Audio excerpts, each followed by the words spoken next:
तेरसा वहामी।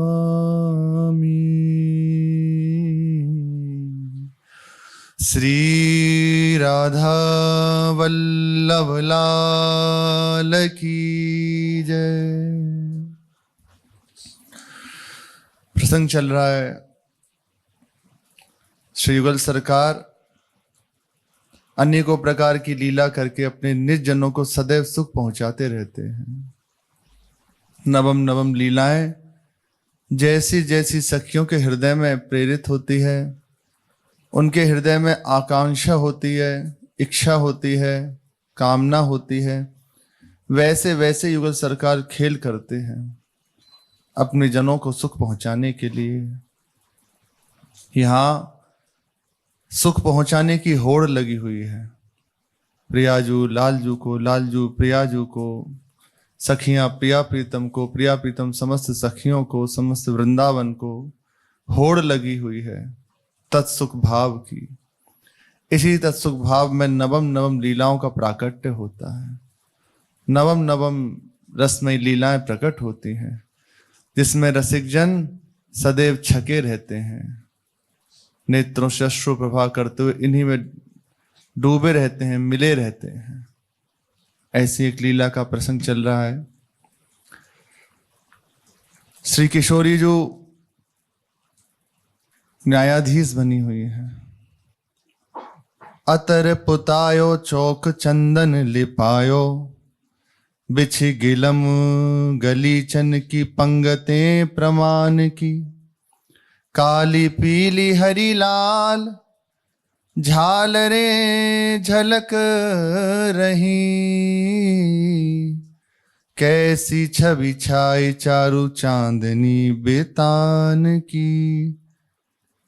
झीनी श्वेत सारी जरी मोतिन किनारीदार, फैली मुख आभा हटी राधे सुख धादान की।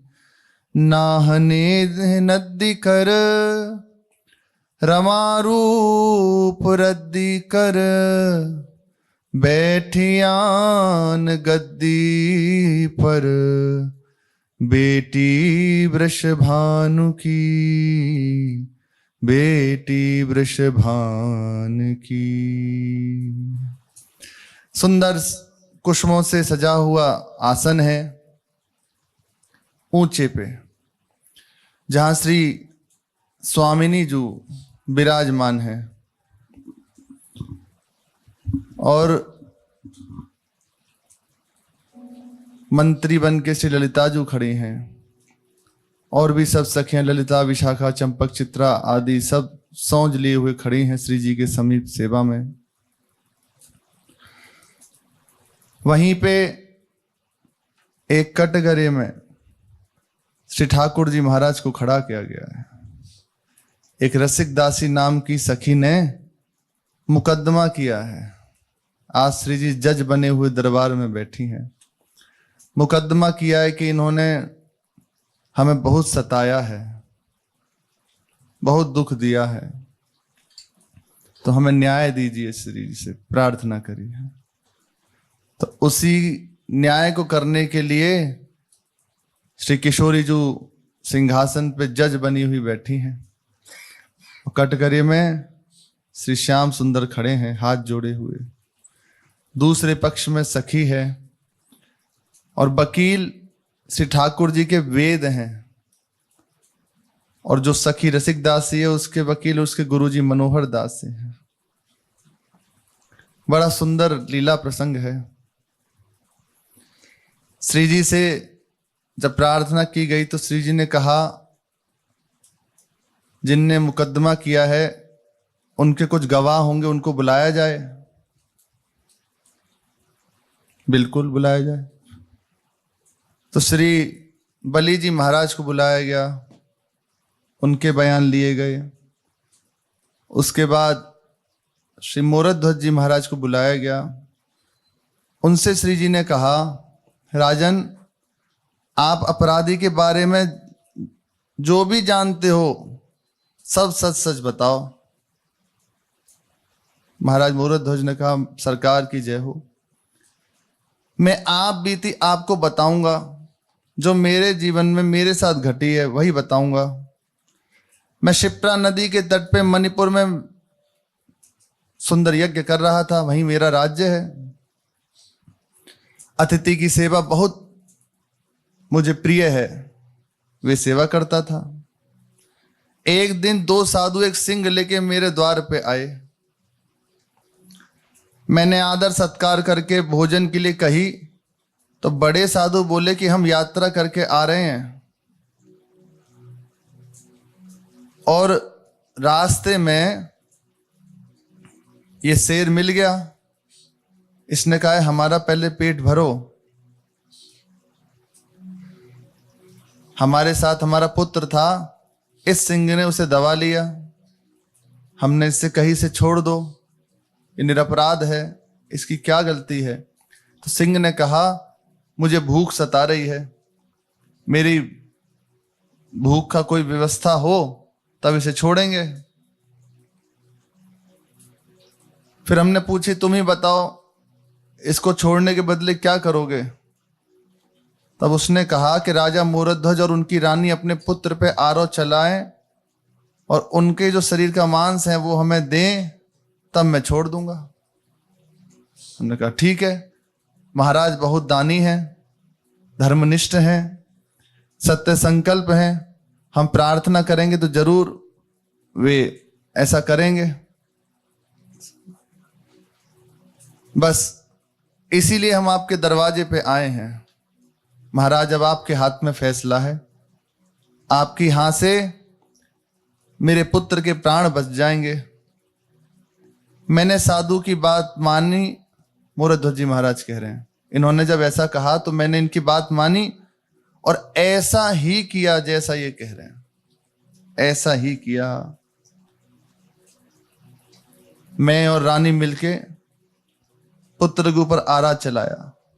अलग अलग प्रसंग आते हैं तो कल्प भेद के अनुसार सब सत्य मानने चाहिए। कहीं प्रसंग आता है कि महाराज मूरतध्वज के ऊपर आरा चलाया गया, वैसे यही ज्यादा वर्णित है कि मूरतध्वज महाराज के ऊपर ही आरा चलाया गया। अलग अलग कल्प भेद के अनुसार तो सब सत्य हैं। ऐसा ही किया और सिंह मेरे पुत्र का मांस खा के चला गया। सिंह जी ने कही, ऐसी कठोर था, हमारा तो हृदय कांप रहा है सुन के। फिर आगे क्या हुआ?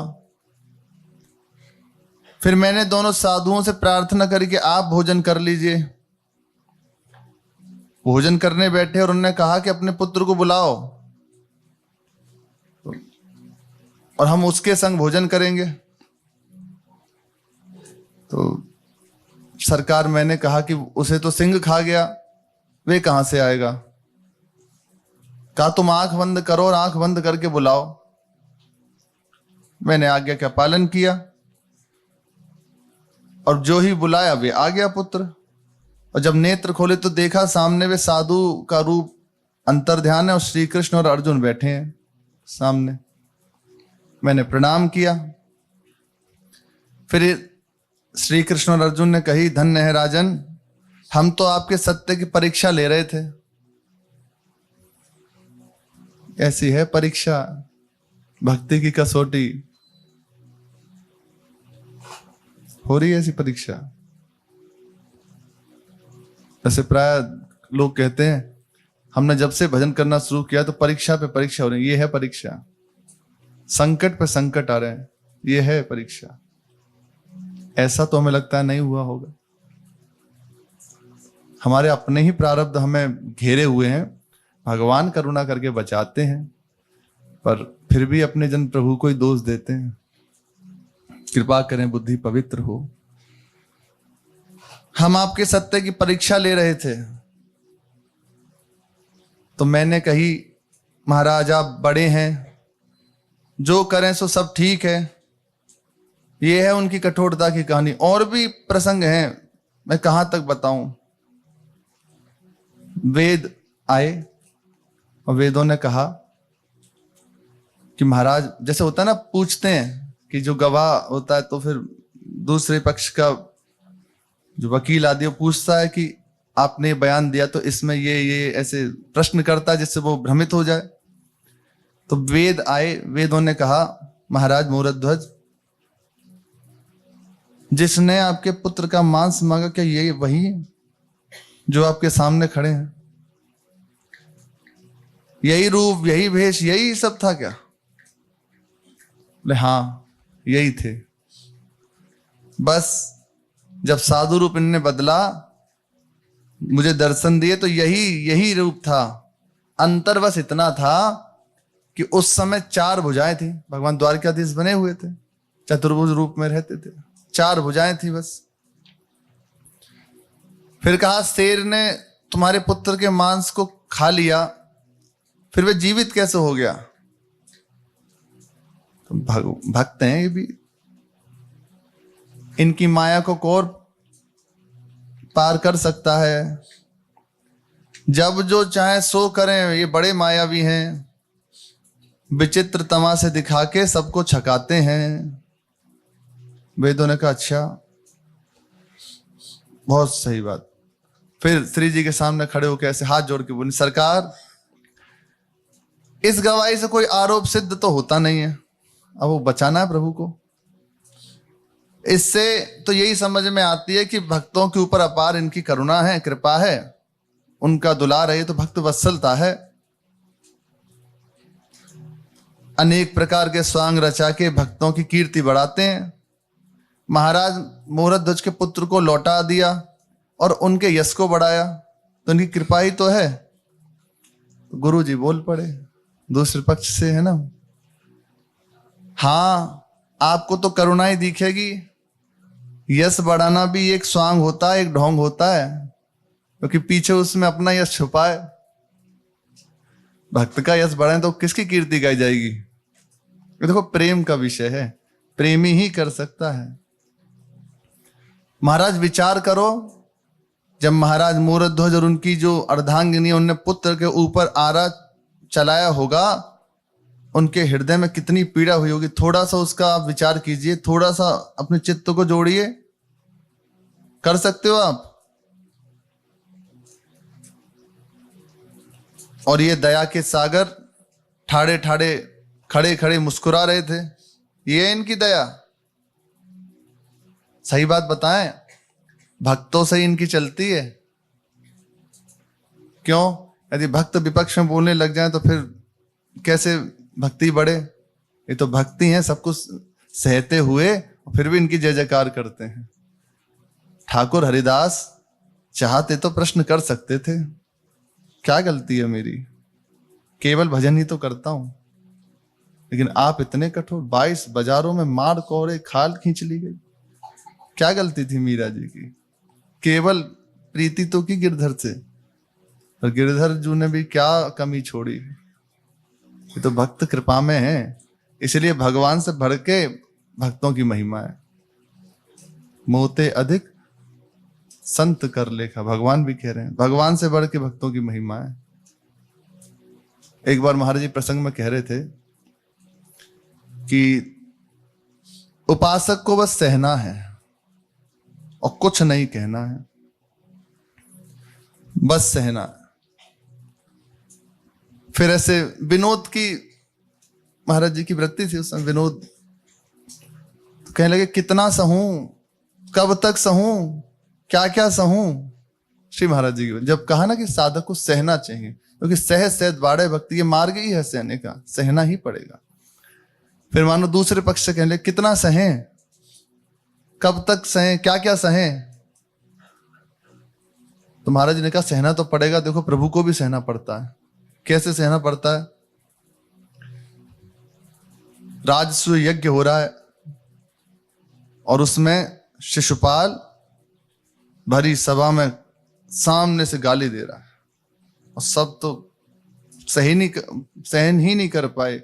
भगवान ने सबको रोक दिया तो सभा त्याग त्याग के चले गए। भीष्म जी तो चले गए कि जब प्रभु रोक रहे हैं, नहीं तो अभी मैं इसे बताऊं क्या है प्रभु, क्या है श्री कृष्ण।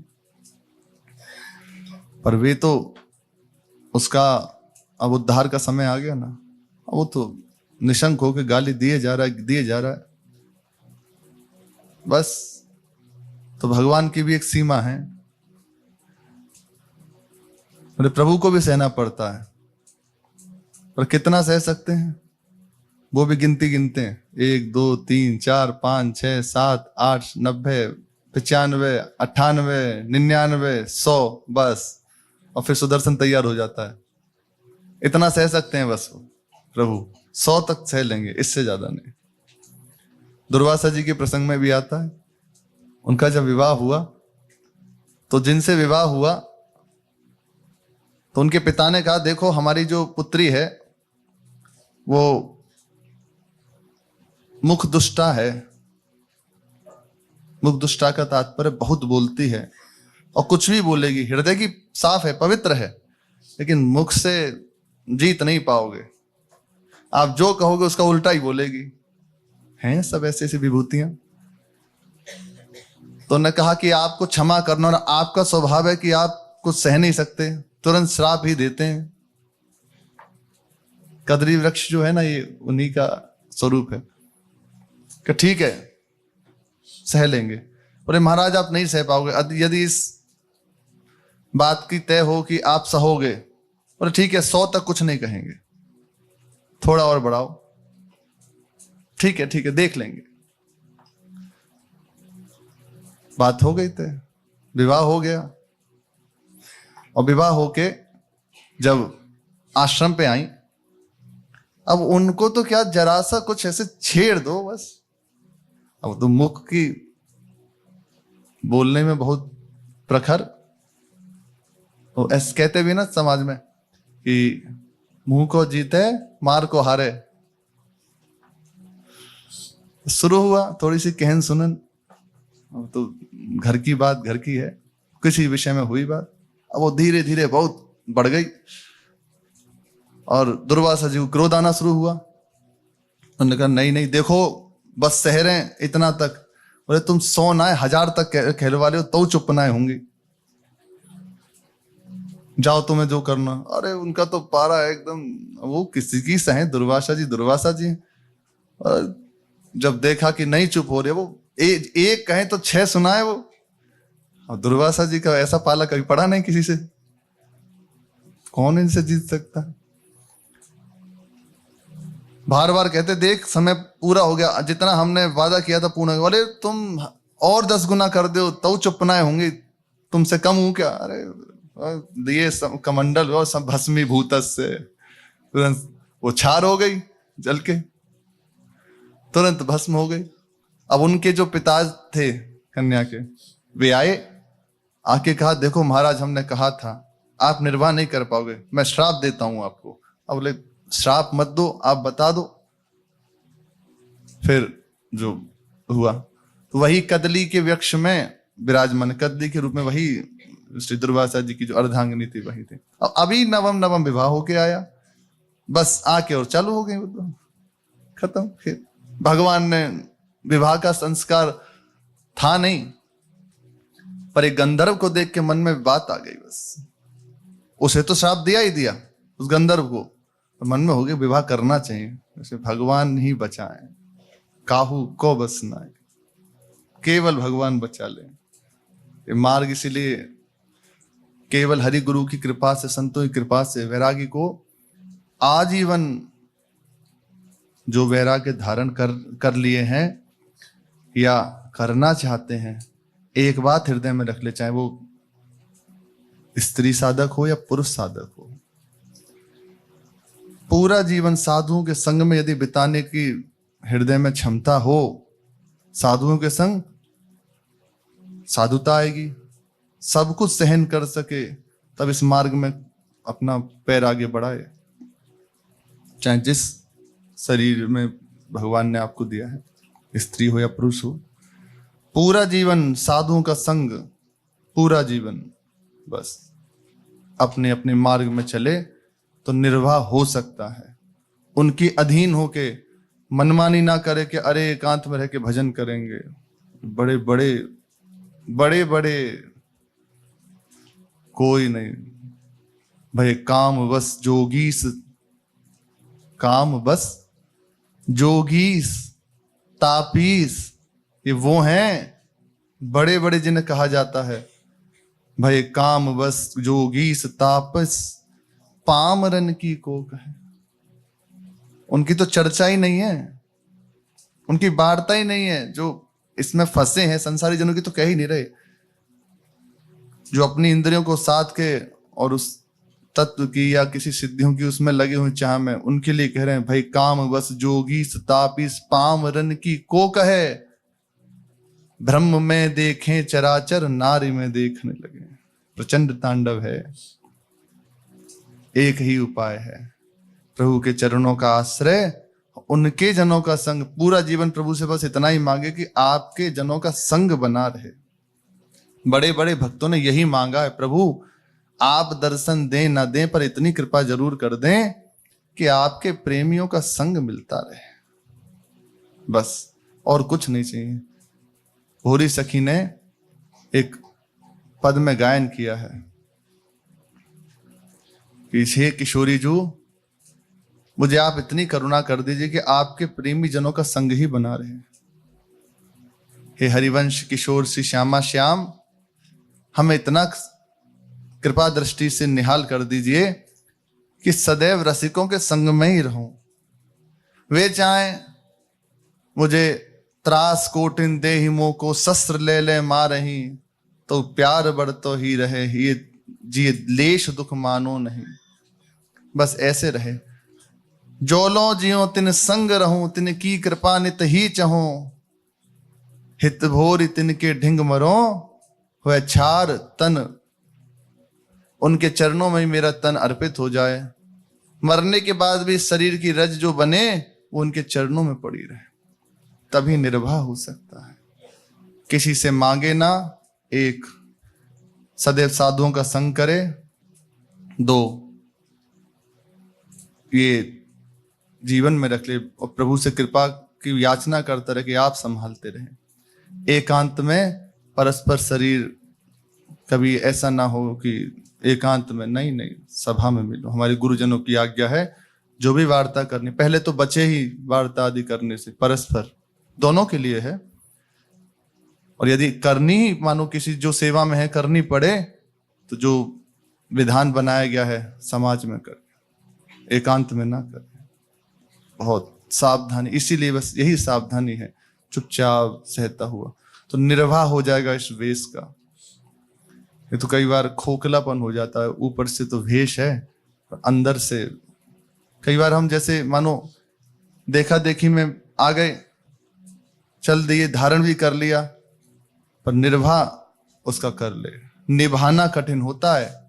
निभने का तात्पर्य है, दास कबीर ने ऐसी ओढ़ी, जैसी की तैसी धर दीनी, चनरिया धीनी रे जी। बस जैसी उड़ाई वैसी रख दी। गुरुजनों ने कृपा करके वेश दिया है तो गुरुदेव की मर्यादा का उल्लंघन ना हो, उनके ऊपर कोई उंगली ना उठा सके। बस सदैव अपने को ना देखे, उनको देखे कि अब मेरा देखना सुनना बोलना सब कुछ हमारे गुरुदेव का है। मेरी एक एक चेष्टा हमारे गुरुदेव की और उनकी प्रशंसा या निंदा की में परिवर्तित हो जाएगी। इसलिए कुछ ऐसा ना हो हमसे जिससे हमारे गुरुजन, अरे उन्होंने क्या किया, उनका कोई गलती है क्या, उन्होंने तो केवल कृपा करी है, कहां से उठा के कहां हमें बिठा दिया, बस अब इस वेश का निर्वाह हो जाए। तो भगवत कृपा से ये प्राप्त हुआ है, सदैव इस बात का ध्यान रखे। ये कोई विनोद की बात नहीं है, पूरे जीवन की बात है, इसको याद रखना चाहिए। इसीलिए हमें संतों के चरित्र पढ़ने चाहिए, जो गुरुजनों ने अपने जीवन को निर्वाह किया है, ऐसे महापुरुषों का संग करना चाहिए। एक बार की बात है, पूज्य राधा बाबा गठियावाई हो गई थी, जिस समय जेल में थे, तो उस समय स्लो पॉइजन दिया जाता था बाबा को। उसी से बाबा को बहुत कष्ट हो गया था, क्या क्या संग्रहणी आदि रोग हो गए थे, तभी से बहुत कष्ट में, चला नहीं जा रहा था। तो बैठे तो शरीर का कष्ट इतना बड़ा, ऋषिकेश की बात है शायद ऐसे, तो बैठे थे, बहुत कष्ट होने लगा। तो चित्रपट था बाबा के पास ऐसे सामने। अब श्री कृष्ण की ओर देख के कहने लगे कि बस इतना कष्ट मत देना कि मैं झेल ना पाऊं। इतना कहा, जो ही ऐसा कहा, तो बस इतना कहते ही श्री कृष्ण प्रकट हो गए पट में से। तो कहा, बाबा तुम्हें इतना विश्वास है कि मैं आपको इतना कष्ट दे दूंगा? अरे मैं अपने जन को जब कोई कष्ट आता है तो खड़ा रहता हूं, जितना वो सह ले उससे कम। माता को पता है कि पुत्र कितना सह सकता है, वो जानती है। अगर उसे दुग्ध भी पान कराती है तो उसे पता है कितना गर्म होना चाहिए, कितना मीठा होना चाहिए। वो एक एक चीज की चिंता करती है। फिर मेरा हृदय अनंत माताओं का वात्सल्य हमारे वात्सल्य समुद्र के एक बिंदु से प्रकट हुआ है, तो मैं तुम्हें कष्ट दूंगा? अरे वो तो गलती हो गई, क्षमा करो क्षमा। और हृदय से लगे फिर दोनों रोने लगे। बस प्रभु की कृपा पे अपनी चिंता जब तक करोगे तब तक समझ लीजिए मार्ग में आगे नहीं बढ़ पाओगे। अपनी चिंता छोड़ दो। जिन्होंने हमें अपनाया है उनके हाथ में हमारी डोरी है, और वो बहुत कृपा में है। आप देख लीजिए आज भी वही कर रहे हैं। बस हम थोड़ा सा उनकी ओर दृष्टि ना करके अपनी बुद्धि का आश्रय लिए हुए हैं, इसलिए परेशानी होती है। उनकी ओर छोड़ दीजिए। कितनों का कृपा दृष्टि से निहाल कर दिया। भगवान ने जब ये वेश दिया है तो बिल्कुल इतनी सावधानी बनाए रखे, प्रभु कृपा मनाता रहे हर समय कि आपने दिया, अब इसका आप ही निर्वाह कराए। बड़े बड़े को विवश कर दे भगवान की माया, बड़े बड़ों को आप ही संभालते रहे।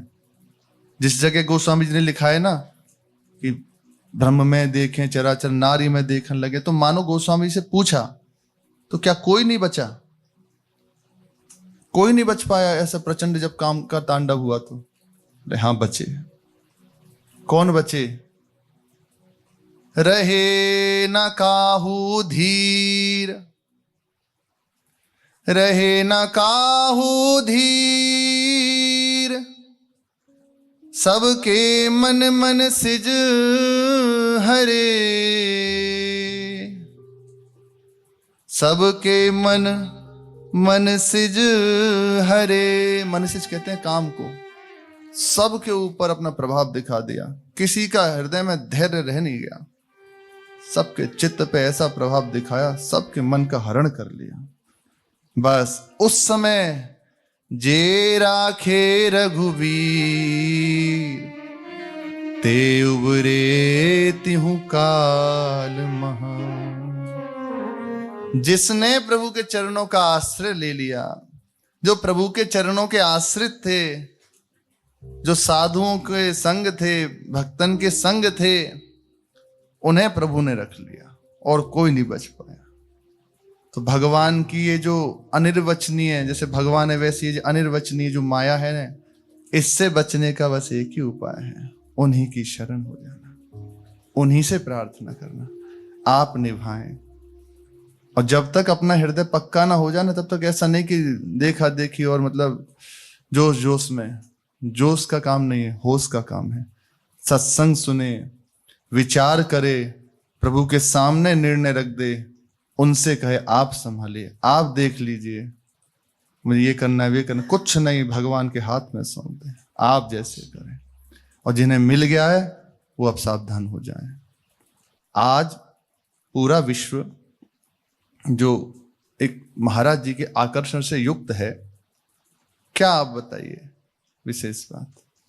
पूरा जीवन नाम का आस्वादन किया, उसी नाम से जो एक विशेष भाव जागृत होते हैं, उसी का प्रभाव है, प्रताप है।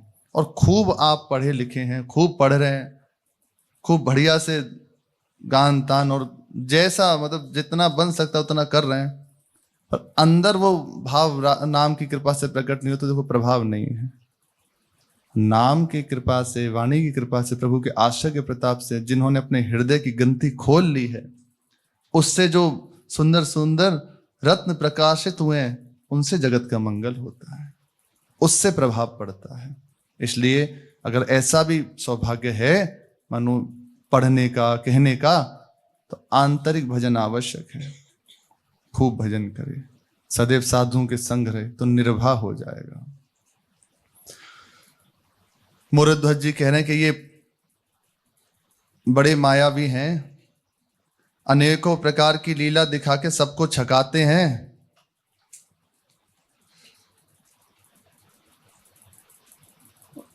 तो वेदों ने कहा अरे ये तो इनकी लीला है, यश को बढ़ाते हैं और ऐसा ऐसा।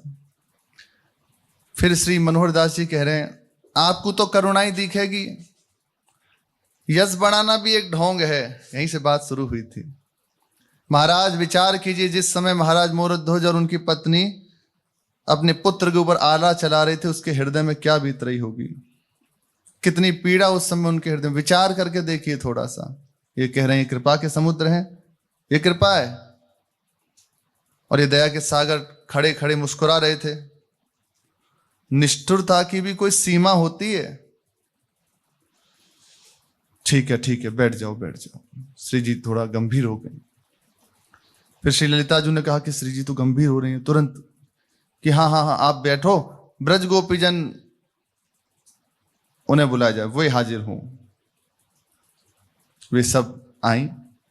अब यहां तो वेदों ने प्रणाम किया पहले तो गोपियों को कि वेदान अपि सन्निस्थ सा केवलम अनुरागम लभते। उस स्थिति में ये गोपीजन है, मोक्ष सन्यासिनी हैं गोपियां। प्रणाम किया वेदों ने पहले कि इनके आगे तो कोई वार्ता नहीं, कुछ नहीं पूछ सकते इनसे। और जो ही जब गोपीजन आई तो नेत्रों से अश्रु प्रभा और श्री जी की ओर करुणा भरी दृष्टि। लाल जो हिल गए कि बस गए काम से, अब कोई उपाय नहीं है।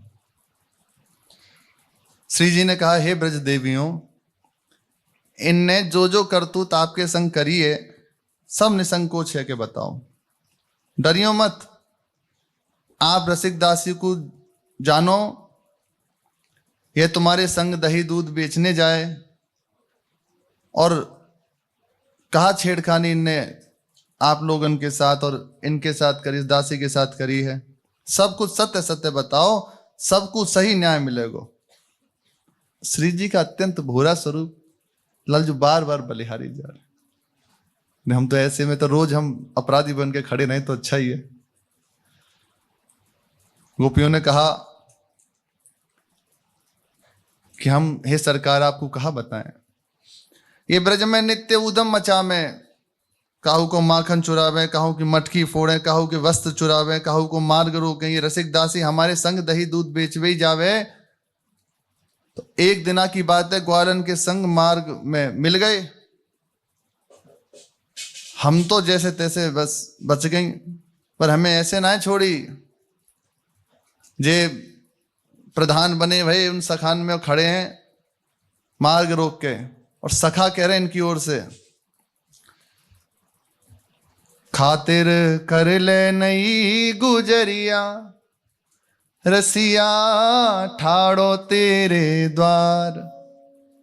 श्री जी सखान के साथ घेर लें और हमें बता रहे हैं सौभाग्य मिलो है, खातिरदारी कर लो। हे खातिर कर ले नई गुजरिया, रसिया ठाड़ो तेरे द्वार। खातिर कर ले नई गुजरिया, रसिया ठाड़ो तेरे द्वार। ठाड़ो तेरे द्वार, रसिया ठाड़ो तेरे द्वार। ठाड़ो तेरे द्वार, रसिया ठाड़ो तेरे द्वार। खातिर कर ले नई गुजरिया, रसिया ठाड़ो तेरे द्वार। खातिर कर ले नई गुजरिया, रसिया ठाड़ो तेरे द्वार। खातिर कर ले। और सब गोपीजन ये द्वार पे आके खड़े हैं, और जो सौभाग्य तुम्हें मिलो है ना, ये रसिया तेरे रोज ना आवे। ये रसिया तेरे रोज नहीं आवे। ये रसिया तेरे नित ना आवे। ये रसिया तेरे नित नहीं आवे। प्रेम होए जब दर्शन पावे। प्रेम होए जब दर्शन पावे। प्रेम होए जब दर्शन पावे। प्रेम होए जब दर्शन पावे। अधरामृत को भोग लगावे। अधरामृत को भोग लगावे, अधरामृत को भोग लगावे, अधरामृत को भोग लगावे। करी मेहमानी अब मत चूके समय न बारंबार, करी मेहमानी अब मत चूके समय न बारंबार। खातिर कर ले नई गुजरिया रसिया ठाड़ो तेरे द्वार, खातिर कर ले नई गुजरिया रसिया ठाड़ो तेरे द्वार। तुम्हारे प्रेम को देख के जी रसिया आयो है, तुम्हारे प्रेम से प्रभावित है कि तुम्हारे हृदय में जो प्रेम है ना, जा प्रेम को तुम छुपा रही हो भाई, प्रेम के अधीन है कि जी रसिया आयो है। खातिर कर लियो, सुंदर भोग लगा दो, उच्छिष्ट पाओ, ये मेहमानी को अवसर मिलो है, बार बार अवसर नहीं मिले, इस समय चूक ना जाए, इसलिए मेहमानी कर लियो। ये रसिया द्वारे पे खड़ो है। हाँ हृदय की चौकी करी हेली, हृदय को चौकी करी हेली, नेह को चंदन चरची नवेली, नेह को चंदन चरची नवेली। तू दीक्षा ले बन जा अब चेली, दीक्षा ले बन जा अब चेली। ये कह रहे हैं कि सुंदर चौकी बिछाओ, सुंदर चंदन आदि चर्चित करो, सौभाग्य मिलो, कंठी बंधवाए ले, गुरु बनाए ले इन्हें। हाँ दीक्षा ले बन जाओ चेली, दीक्षा ले बन जाओ चेली। पुत्रिन पलंग बिछाए पलक को कर ले बंद के पुत्रिन पलंग बिछाए पलक को कर ले बंद की बात। पुत्रिन पलक बिछाए पलक सो कर ले बंद की बात। हाँ पुत्रिन पलंग बिछाए पलक को कर ले बंद की बार। खातिर कर ले नई गुजरिया रसिया ठाड़ो तेरे द्वार, खातिर कर ले नई गुजरिया रसिया ठाड़ो तेरे द्वार। जब चेली बन जाए ना, कंठी बन जाए, बाकी बात है करना बहुत सुन ले। जो कछु रसिया कहे सो करियो, जो कछु रसिया कहे सो करियो, जो कछु रसिया कहे सो करियो, जो कछु रसिया कहे सो करियो। सास नंद को उर परिहरियो, सास नंद को उर परिहरियो। 16 कर 32 पहरियो, 16 कर 32 पहरियो। जो कस तेने इकट्ठो कर रखो है ना, दे दे दान सुमति संपत्ति जीवन है दिन चार, दे दे दान सोम की संपत्ति जीवन है दिन चार। खातिर कर ले नई गुजरिया रसिया ठाड़ो तेरे द्वार, खातिर कर ले नई गुजरिया रसिया ठाड़ो तेरे द्वार। और तो इन्हें रिझावे की बढ़िया मंत्र दे रहा हूं, सुन ले। सखा सुना रहे सखियन को। सब ते तोर ले नेह की डोरी, सब ते तोरी नेह की डोरी। यमुना पार उतर चल गोरी, यमुना पार उतर चल गोरी। जो भी शरीर से संसार में संबंध बने भये हैं, रिश्ते नाते हैं ना, सबसे नेह को डोरा तोड़ दे। जो ही डोरा तोड़ेगी तो प्रेम के प्रताप से जमुना पार उतर चल गोरी, यमुना पार उतर चल गोरी। निध रख खेलियो करियो होरी, निध निद्रक खेल्यो करियो होरी। निद्रक है कि है जाओ, फिर ये रंग में सराबोर कर देंगे। जो तुम्हारे जन्म जन्म की आकांक्षाएं पूरी है जाएगी, सबसे संबंध तोड़ के इनसे संबंध जोड़ लो। इस व्यवहार प्रपंच को छोड़ के इनके साथ प्रेम में स्थित हो जाओ। श्याम रंग चढ़ी जाए जादिना है जाए बेड़ा पार। श्याम रंग चढ़ जाए जादिना है जाए बेड़ा पार। श्याम रंग चढ़ी जाए जादिना है जाए बेड़ा पार। श्याम रंग चढ़ जाए जादिना है जाए बेड़ा पार। तुम्हारा बेड़ा पार तब तक ना होएगो। ये सब सखा हैं, मनसुका कंसुका विशाल स्तो कृष्ण आदि सब हैं। कह रहे हैं बेड़ा पार करनो ने जन्म मिलो है तो जाकी सार्थक तो यही है। जीवन अब उद्धार है जाए तो तब तक बेड़ा पार नहीं होगा जब तक ये श्याम रंग में रंगोगी ना है। श्याम रंग चढ़ी जाए जादिना है जाए बेड़ा पार। श्याम रंग चढ़ जाए जादिना है जाए बेड़ा पार।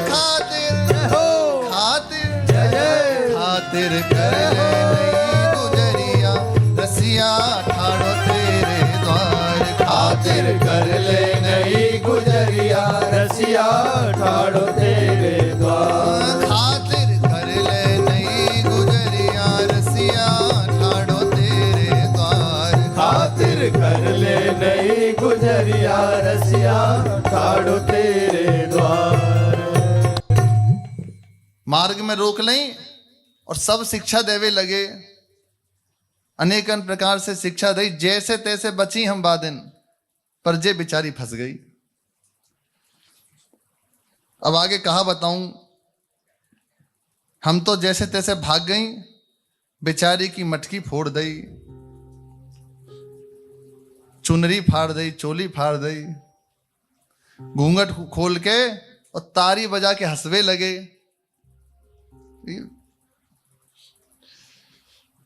हम जमुना नहाए रही, हमारे बस्त्रन को लेके कदम पे चढ़ गए और कहवे लगे बिना बस्त्रन के मेरे पास आओ, प्रणाम करो, वस्त्र ले जाओ। अब आप बताओ जो कोई बाबा जी हैं जो इन्हें प्रणाम करें। और सुनो, एक रात बंसी बजाए के हम सबको वन में बुलाए लियो, हमारो बहुत अपमान कियो। वो प्रसंग है, बुलाते हैं, प्रभु कहते हैं क्यों आइयो। उनका बुलाई क्यों थी, आगे श्री जी की इच्छा हुई तो चर्चा करेंगे। बहुत अपमान कियो हमारो। आपको सही बताएं, काऊ के हाथ ना है में आपके प्रताप ते पकड़े गए हैं, नहीं तो ब्रह्मा शंकर के हु ध्यान कपाट को तोड़ के भाग जाएं। काऊ की बस ना है जो इन्हें पकड़ ले। आज हम जब गवाही देवे आ रही तो मार्ग में हमारे हाथ जोड़ रहे कि छुड़वाए दो हमें, आज के बाद कभी तुम्हें तंग नहीं करूंगा। श्री जी ने कही नहीं नहीं, बिल्कुल नहीं। काऊ की विनती पर दया करके न्याय की मांग ठुकराई नहीं जा सकती। जिन राजान के राज में ठीक न्याय नहीं होता उनकी निंदा होती है। यह राज्य साधारण नहीं है, ये प्रेम राज्य है, यहां सही न्याय होगा। और कहा सखियों, आपके बयान से यह साबित हो गया कि इनकी धीटता आकाश तक पहुंच गई है। अब इनके बयान पर किसी और का थोड़ी चलेगा बयान। ये अपने को सबको करता धरता मान बैठे हैं, यही बोल सकती हैं बस। आज इनको स्वच्छंद चलवे की पूरी शिक्षा दी जाएगी। वकील साहब वेदों से कहा, कछु पूछना हो तो पूछ ले। वेद बोले साहब सरकार, इन गोपिन ने तो सब आंखन देखी और अब ही की बात बताई है, और ये सब साक्षात प्रेम रस की मूर्ति हैं। इनको भेद तो शिव सनकादि भी ना जान सके तो हम कहा बताएं। भगवान इनके प्रेम के वशीभूत है के इनके पीछे पीछे डोलें। इन प्रेम रस स्वरूपा जो सखी हैं, गोपी हैं, इनसे बहस करवे की हमारी हिम्मत ना है, इनसे ना बहस कर सके हम। सरकार, हम में इन देविन को सो कछु पूछवे को साहस ना है रहे हो। क्यों? इनके नेत्रन से प्रेम के झरना बह रहे हैं। आंसू की धारा बह रही है, इनके प्रेम के आगे हमारी मति मंद और गति पंगु है, इसलिए वेद से आगे है प्रेम। रसो वैसा केवल नेति नेति वेद कहते हैं। वो नेति नेति जो वेद कहते हैं, वो रस यहाँ प्रकट रूप में खेल रहा है, उसी की उपासना करने को अपने को सौभाग्य मिला है। ऐसी महारानी जो, ऐसी वृंदावन रानी, जाके अधीन सदा ही सांवरो, या ब्रज को सिरदाज हमारे माई, ऐसी हमारी महारानी जो है। फिर आगे कहा, श्री जी ने कहा कोई और गवाह है फरियादी को? कोई नहीं है सरकार। अच्छा, तो सभा को अब विश्राम दिया जाता है, कल सुनवाई होगी, शेष चर्चा आगे। श्री राधा वल्लभ लाल की जय।